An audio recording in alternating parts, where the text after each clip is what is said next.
Hi, my name is Thomas. Welcome to Cheeky Kokako for another miniatures video. In this episode, I'm looking at the mini which I use for one of the giants, the Ogre. The stats for the Ogre can be found in the monster manual on page 237. For my Ogre, I chose the Ogre from WizKids' Pathfinder Battles Deep Cuts line, Ogre number 90041. This is an unpainted mini and has a large base size, which is the size that he is meant to be. I find that keeping an eye on the Pathfinder mini ranges is always a good idea, as they will often have minis for creatures that the Dungeons & Dragons ranges don't have, or will have really cool minis that I will decide that I must have so I can set up a new creature for my players to encounter, which they have never seen before.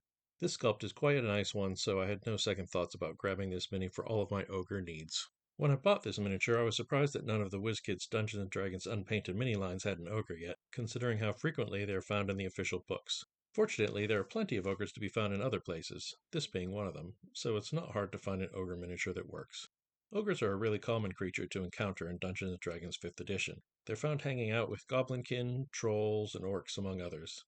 This flexibility means that you can toss an ogre, or more than one, easily into heaps of different types of encounters. They're also often hired as mercenaries, guards, and just as muscle in general for jobs requiring heavy lifting. As giants go, they are pretty low on the totem pole, only half ogres have a lower CR, so they'll likely be the first giant kin which adventurers will be exposed to. You really can't go wrong with an ogre miniature, you'll definitely end up using it. As usual, for scale, Inchimic 25mm in the Stork is 1 inch tall from the bottom of its base, while the Summer Eldrin mini will give you an idea of the scale alongside an average human-sized mini. In addition, the background image is Shavano's Sunset, a reductive lino cut from internationally renowned wildlife artist Sherry York, who has kindly allowed me to use it as my backdrop.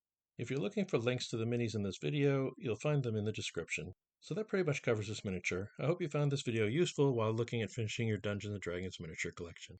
If you have miniatures that you use and like for ogres in your game, let us know what they are in the comments, and definitely share with us if you bought a miniature and it didn't work for some reason. Do tell us which minis they are and why they were a problem so others don't buy them. I'll catch you next time when I show you another miniature from my collection. Until then, this is Thomas for Cheeky Kokako.